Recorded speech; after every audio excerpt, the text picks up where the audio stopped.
नमस्कार दोस्तों, आज के वीडियो में हम बात करने वाले हैं आल्हा के छोटे भाई ऊदल के विवाह में नरवरगढ़ में भीषण युद्ध हुआ।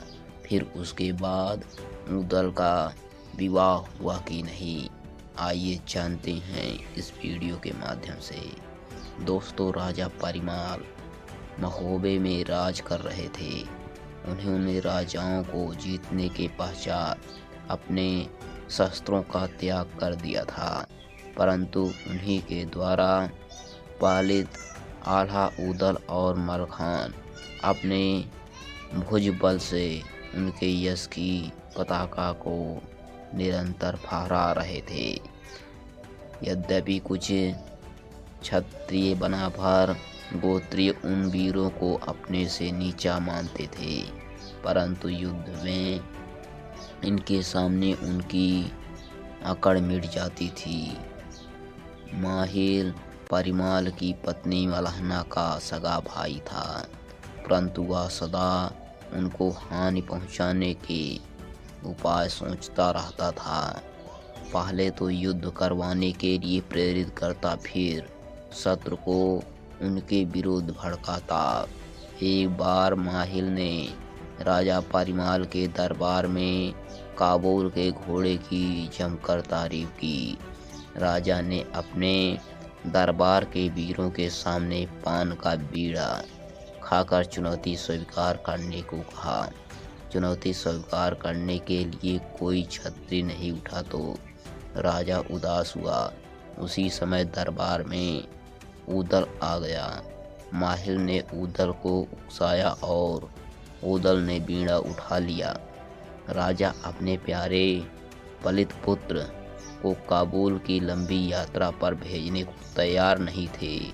ऊदल ने अधिक हठ किया तो राजा ने देवपाल ढेवा को ऊदल के साथ जाने को कहा। राजा ने दोनों को 14 खच्चर मंगवाकर दिए और सोने की मुहरें भी खर्च के लिए दी। इसके पश्चात दोनों रानी मलहना, माता देवला और माता तिलका से आशीर्वाद लेने गए। माता जानती थी कि ऊदल ने प्रण कर लिया है तो अब इसे रोका नहीं जा सकता है। सबने आशीर्वाद देकर विदा कर दिया। आल्हा ने भी समझाया, पर ऊदल तो जाने की ठान चुका था। फिर ढेवा अपने मनोरथा घोड़े पर और ऊदल अपने बैंदुल घोड़े पर सवार होकर चल पड़े। कई दिन चलने के बाद वे एक नगर के पास पहुँचे। उन्होंने खेतों में गाय चराते लोगों से नगर का नाम पूछा। उत्तर मिला कि आगे जो दिखाई दे रहा है वह नगर नरवरगढ़ है। इस शहर का दूसरा नाम मौरंगगढ़ भी है। यहाँ राजा नरपति सिंह राज करते हैं। तब तक वे ऊदल ने पानी भरने वाली पनिहारी से कहा, मेरे घोड़े को पानी पिला दो। पनिहारी बोली, मैं राजकुमारी फुलवा की दासी हूँ, पानी तो क्या पिलाऊं? यदि राजा को पता चल गया तो हे राहगीर, तुम्हारा घोड़ा भी छीन जाएगा और जेल की हवा खाओगे। ऊदल ने कहा, यह फुलवा कौन है जिसकी इतनी अकड़ है? दासी बोली, फुलवा राजा नरपति की राजकुमारी है, अति सुंदर है, रोज सवेरे ताजे फूलों से तौली जाती है। ऊदल ने अपना घोड़ा आगे बढ़ाया और फुलवा के बगीचे में जा पहुंचा। दोनों ने अपने घोड़े बांधे। ढेवा वहां रुकने का खतरा मोल नहीं लेना चाहता था, पर ऊदल ने कहा, तुम घोड़े के लिए चारा ले आओ, रात को रुकेंगे और सवेरे चलेंगे। ढेवा के जाते ही माली आ गया। उसने बाग में गर्दन उठाने का विरोध किया और वहां से चले जाने का कहा। राजा का भय दिखाया। ऊदल ने कहा कि एक रात की छूट दे दो, सुबह हम अपनी राह चले जाएंगे। यह कहते हुए एक सोने का उस माली को दे दिया। माली तो फूला न समाया। घर जाते ही मालिन ने खुशी का कारण पूछा। माली ने हार दिखाया और कहा, तुम भी चली जाओ, तुम्हें भी कुछ अवश्य मिल जाएगा। दोस्तों, हारिया नाम की वह मालिन तुरंत बगिया में पहुंच जाती है। उदल ने मालिन को भी मोहरों का बना एक हार दे दिया। मालिन ने उदल से परिचय पूछा तो उदल ने उसे असली परिचय दिया कि वे महोबे के राजकुमार हैं। मालिन को यह भी बताया कि बड़े भाई आल्हा नैनागढ़ के ब्याहे हैं। रानी सुनवा मेरी भाभी लगती हैं। मालिन ने भी रिश्ता गांठ लिया। उसने कहा, सुनवा मेरी बहन लगती है, मैं भी नैनागढ़ की ही हूँ। आप मेरे भी देवर हो, मैं आपकी सहायता करूँगी। दोस्तों, अब जल्दी ही अपनी मंजिल की ओर चलो, हमें घोड़े खरीदने काबुल जाना है। उदल बोला, जाओगे अवश्य, पर फुलवा को देखे बिना मैं नहीं जाऊंगा। इतना कहकर उदल मालिन के घर चले गए। रिश्ते तो बन गया था, वहीं रहने लगे। महीनों तक फुलवा से मिलने का मार्ग नहीं मिला। ढेवा से सलाह की। उसने बताया कि 4 लड़ी वाला हार बनाकर, नारी वेश बनाकर हरिया के साथ फुलवा के महल में चले जाओ। उपाय उदल को अच्छा लगा। वह हरिया मालिन के साथ नारी वेश बनाकर तथा 4 लड़ी का हार बनाकर उनमें मोती भी पिरोए साथ लेकर फुलवा के महल में जा पहुंचा। हरिया मालिन उदल को लेकर सतखंडा पर जा पहुंची। फुलवा ने पूछा, यह 4 लड़ी का हार किसने गूंथा है? गांठें भी इतनी सख्त लगाई गई है, यह मर्दाने हाथ की गांठें हैं। तब हरिया ने बताया, महोबे से हमारी बहन नौतीन भांजी आई है, उसी ने यह हार बनाया है। फुलवा ने उसे बुलवाने का आदेश दिया। उदल को तो यह नीचे छोड़ गई थी। उसे लिवाकर सतखंडा पर ले गई। साज श्रृंगार करके, घूंघट करके उदल फुलवा के महल में जा पहुँचे। फुलवा ने पूछा, तुम इस महल में हाथ भर का घूंघट क्यों निकाल रखी हो? हरिया ने कहा, यह बड़ी शर्मीली है। फुलवा ने पीढ़ा बिछा दिया, पर उदल उस पर नहीं बैठे। हरिया ने बात संभाली, यह मेरी भांजी महोबे के राजा परिमाल की पुत्री चंद्रवली की मालिन है। वहाँ उसके साथ पलंग पर बैठकर ही चौसर खेलती है, नीचे पटरे या पीढ़े पर नहीं बैठती। परंतु उदल सिरहाने पर जा बैठे। फुलवा के मन में संदेह हो गया। तब फुलवा ने महोबे के महलों का हाल पूछा। उदल ने सब जवाब स्त्री जैसे स्वर में बताया।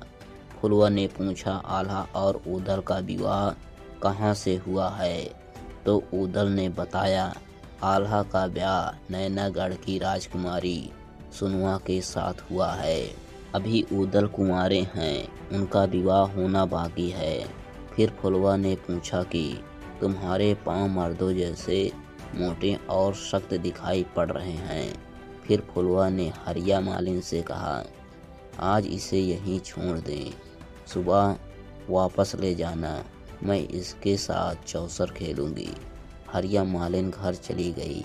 फुलवा और उदल चौसर खेलने लगे।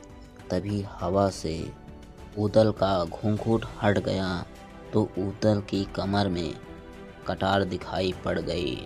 फिर तो फुलवा ने कहा, मैंने तुम्हें पहचान लिया, तुम महोबे के उदल हो। जब तुम माड़वगढ़ में जोगी रूप बनाकर गए थे, तब मैं वहीं थी। अब तो उदल को स्वीकार करना पड़ा। फुलवा ने कहा कि हम अभी आपस में ब्याह रचा लेते हैं। उदल ने कहा, इस प्रकार चोरी से विवाह करने से हमारी राजपूती शान में भद्दा लग जाएगा। हम महोबे से बारात लेकर आएंगे और विधि पूर्वक तुम्हें विदा करवा कर ले जाएंगे। उदल ने ब्याह का आश्वासन गंगाजली उठाकर दिया।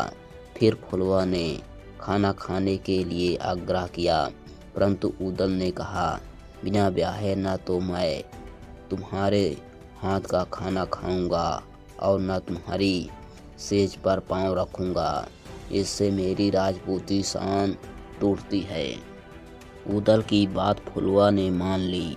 सुबह को जल्द ही पालकी में बिठाकर हरिया मालिन उसे लेवा ले गई। मकरंद ठाकुर ने हरिया से पूछा तो उसने अपनी बानौतिन बताकर पीछा छुड़वाया। मालिन के घर पहुंचकर उदल ने कपड़े बदले। ढेवा ने कहा कि फुलवा को मैं भी देखना चाहता हूँ। तब दोनों ने अपनी जोगी वाली उदड़ी निकाली और जोगी बनकर गाते बजाते महल के सामने जा पहुँचे। पनिहारी दोनों जवान जोगियों को देखने लगी। बांदी ने जाकर रानी को जोगियों की बात सुनाई। रानी ने कहा, उन जोगियों को महलों में बुलवाओ, हम भी देखें। दासी ने देर नहीं लगाई, दौड़ी दौड़ी जोगियों के पास आई और बुलाकर ले गई। राजा ने उन्हें अपने पास बुला लिया। उदल ने बाएं हाथ में राजा को प्रणाम किया तो राजा नाराज हो गया।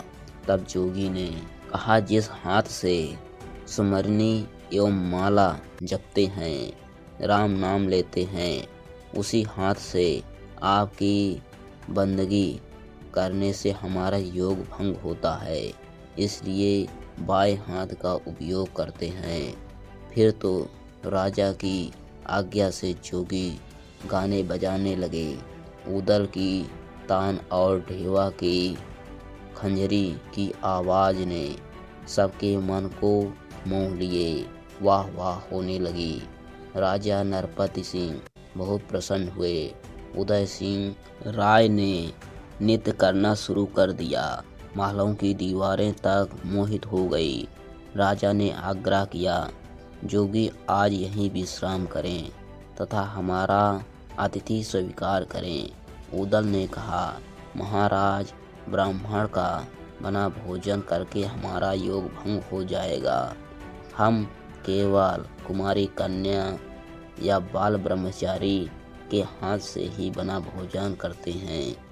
राजा ने आग्रह किया, अपनी कन्या फुलवा के हाथ से भोजन बनवाता हूँ, आप स्वीकार कीजिए।